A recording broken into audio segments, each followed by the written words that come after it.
आपण आज जाणून घेऊया वराह पालनच का करायचे आणि कसे करायचे याच्याबद्दलची थोडीशी माहिती.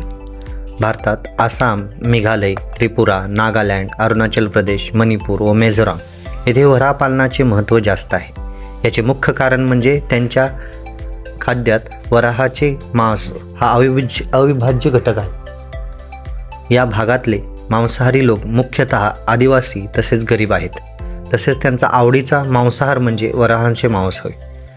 आपल्याकडेही बऱ्याच घरात वराह हा पाळीव प्राणी म्हणूनही ठेवतात.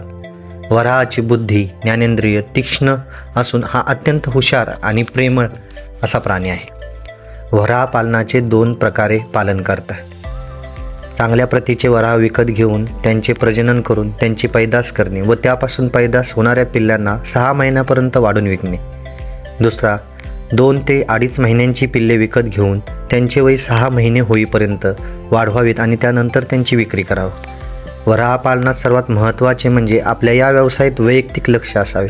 विदेशी वराह शांत असतात व लवकर मांसाळतात.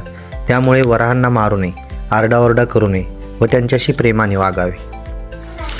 आपण विदेशी वराहाचे पालन प्रजनन वेळापत्रक कसे असते त्याबद्दल थोडी माहिती घेऊया. विदेशी मादीचा गाभण काळ 114 दिवसांचा असतो. एक मादी एका वेळेस 8 ते 12 पिल्लांना जन्म देते. आर्थिकदृष्ट्या फायदेशीर व्यवसायासाठी आपण पिल्लांना फक्त 56 दिवसच दूध पिऊ देऊ शकतो.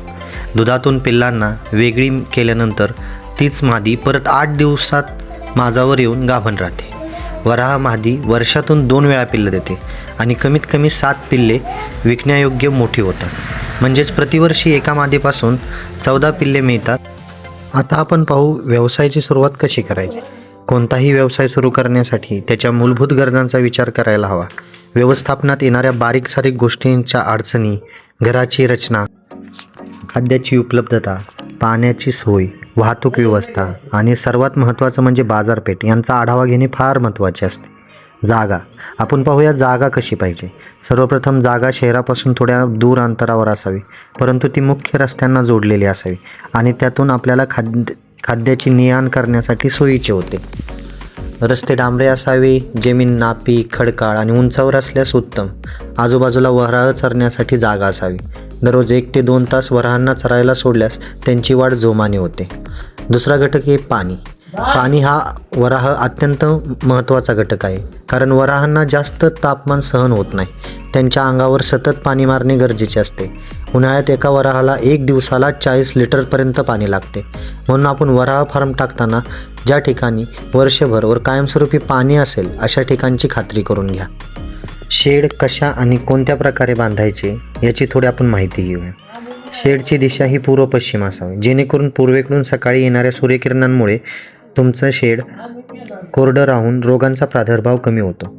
शेड बांधताना छप्पर दोन्हीकडे असावे. एका ओळीत 2 शेड असावे आणि 2 शेडमध्ये पुरेपूर अंतर असावे. जमीन पक्की असावी, कारण वराहांना जमीन उकरायची सवय असते. यासाठी ती काँक्रिटीकरण करणे तेवढेच महत्त्वाचे आहे. खाद्य. हिरवी वैरण वराहासाठी विकत घेणे परवडत नाही. त्यामुळे शक्यतो हॉटेलमध्ये उरलेले अन्न दररोज सकाळी संध्याकाळी आणून वराहांस द्यावे. त्याचप्रमाणे बेकरीतील चुरा, उरलेला भाजीपाला, बाजारातील उरलेला भाजीपाला, तसेच उरलेले भाज्यांचे देठ, कांड्या जे आपण माणसे खात नाही असे खाद्य त्यांना खायला द्यावे. मात्र या उष्टांनातून लोहचुंबक फिरून खाद्यात लोखंडी खिळे तसेच इतर अनुकुशीदार तारा, काचा, झाकणे, प्लास्टिक पिशव्या वगैरे काढून घ्यावेत. याची खात्री करून घ्यावी की त्यातून ते सगळं निघालेलं आहे. नंतर आपण त्यांना ते वेस्ट देऊ शकतो. वाहतूक व्यवस्था. हॉटेलचे उरलेले उष्टांना आणण्यासाठी एखादी जुनी पिकअप, छोटस टेम्पो विकत घ्यावा. जनावरांची संख्या तसेच लागणारे खाद्य यावरून कुठले वाहन विकत घ्यायचे आहे ते ठरवावे. साधनसामुग्री काय लागतील ते पण पाहूया. या व्यवसायात तशी कमी साधने लागतात, परंतु काही ड्रम, बादल्या, मग, ॲल्युमिनियमची भांडी, वॉटर पंप, स्प्रे पंप आपण विकत घेऊ. बाजारपेठ. आता महत्त्वाचा प्रश्न येतो बाजारपेठ. वराह विक्रीसाठी बाजारपेठ कुठं आहेत याची चौकशी करावी, जेणेकरून वराह विक्रीसाठी ने-आण फार दूर नसावी आणि आपल्याला वाहतुकीचा खर्च कमी व्हावा. तसेच फार दूर प्राणी नेणेही योग्य नसते आणि त्यामुळे वराहाच्या वजनात घट येऊ शकते. तसेच दूरवर नेल्यामुळे त्यांच्या शरीरावर देखील परिणाम होऊ शकतो. शक्यतो वराह पालनाची बाजारपेठ मोठ्या शहरातच असते, त्यामुळे वराह फार्म शक्यतो शहरापासून फार दूर नसावा. अशा प्रकारे तुम्ही व्यवसाय हा करू शकता. तुम्हाला माझी माहिती कशी वाटली ते मला नक्की कळवा. मी सुरुवातीलाच माझा नंबर आणि सर्व काही डिटेल्स दिलेले आहेत. तुम्हाला कोणतीही अडचण असल्यास निःशुल्क मला फोन करा. मी त्या सर्व तुमच्या समस्यांचे समाधान करतो. तसेच व्हिडिओ आवडला असेल तर लाईक करा, सबस्क्राईब करा, शेअर करा.